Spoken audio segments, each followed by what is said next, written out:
बिस्मिल्लाहिर्रहमानिर्रहीम। अस्सलाम वालेकुम डियर फ्रेंड्स। जैसा कि आप जानते हैं कि हमने जीके पार्ट का जो है वो आगाज़ किया है और उसमें हम कॉन्टिनेंट्स के ऊपर बात कर रहे हैं। तो आज हम जिस कॉन्टिनेंट के ऊपर बात करेंगे वो है कॉन्टिनेंट यूरोप। कॉन्टिनेंट यूरोप की कौन सी इंपॉर्टेंट चीज़ें हैं और एग्जामिनर जो है वो कॉन्टिनेंट यूरोप से रिलेटेड कौन सा क्वेश्चन जो है वो हमसे पूछ सकता है। तो आज उन क्वेश्चंस को, आज उन इंपॉर्टेंट चीज़ों को हम अपनी वीडियो में डिस्कस करेंगे। तो चलें आगाज़ करते हैं। तो यूरोप की अगर बात की जाए तो यूरोप जो है वो सेकंड स्मॉलेस्ट कॉन्टिनेंट है और अगर इस नंबर्स की बात की जाए तो 6 में आता है।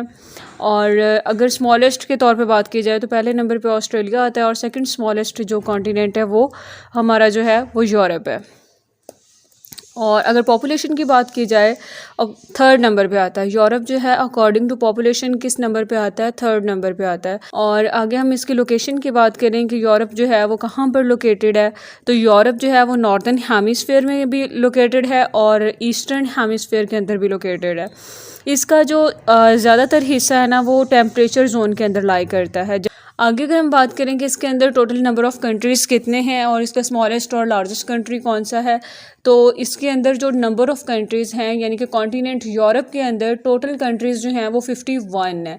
यूरोप का जो लार्जेस्ट कंट्री है वो रशिया है और इसके वैसे 3 लार्जेस्ट कंट्रीज़ हैं। नंबर 1 पे रशिया आता है, दूसरे नंबर पे यूक्रेन है और तीसरे नंबर पे जो है फ्रांस है। और वेटिकन सिटी जो है ये स्मॉलेस्ट कंट्री है यूरोप का। वो लार्जेस्ट रिवर की बात करें तो यूरोप का सबसे जो बड़ा रिवर है वो वोल्गा रिवर है और ये किसके अंदर है? रशिया के अंदर है। और इसकी जो लेंथ है वो कितनी है? 3692 किलोमीटर्स में है और अगर इसको माइल्स में कन्वर्ट करें तो 2295 माइल्स बनता है।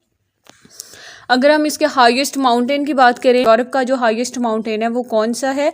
माउंट एल्बर्स है और ये किस कंट्री के अंदर आता है? यूरोप के रशिया के अंदर आता है।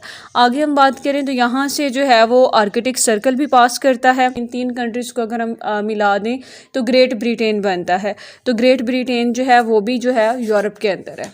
अगर ब्रिटेन में हम एक नॉर्दर्न आयरलैंड को ऐड कर दें तो ये जो है यूनाइटेड किंगडम बन जाएगा। और अगर ब्रिटिश आइजल्स की बात करें तो अगर आयरलैंड प्लस ब्रिटेन कर दें तो ये जो है ब्रिटिश आइजल्स बन जाएगा। आगे अगर फर्दर बात करें तो हमने जो है वो यूरोप को डिवाइड किया हुआ है, 4 पार्ट्स में इसको डिवाइड किया हुआ है। उसमें कौन से हैं कि स्कैंडिनेवियन कंट्रीज़ हैं, फिर नॉर्डिक कंट्रीज़ हैं, फिर बाल्टिक कंट्रीज़ हैं और उसके बाद बल्कान्स हैं। तो ये 4 हिस्सों में जो है इसको डिवाइड किया हुआ है। उसमें कौन कौन सी कंट्रीज़ आती हैं वो हमने लिस्ट डाउन कर दी हैं। उसके बाद हम बात करते हैं फ़िनलैंड। तो फ़िनलैंड जो है वो भी यूरोप के अंदर है। फ़िनलैंड को हम लैंड ऑफ लेक्स भी कहते हैं। ये भी बहुत इंपॉर्टेंट क्वेश्चन है कि लैंड ऑफ लेक्स जो है किस कंट्री को कहा जाता है, तो हम फ़िनलैंड को कहते हैं। उसके बाद अगर राइन रिवर की बात करें तो यूरोप का जो सेकंड लॉन्गेस्ट रिवर है वो राइन रिवर है।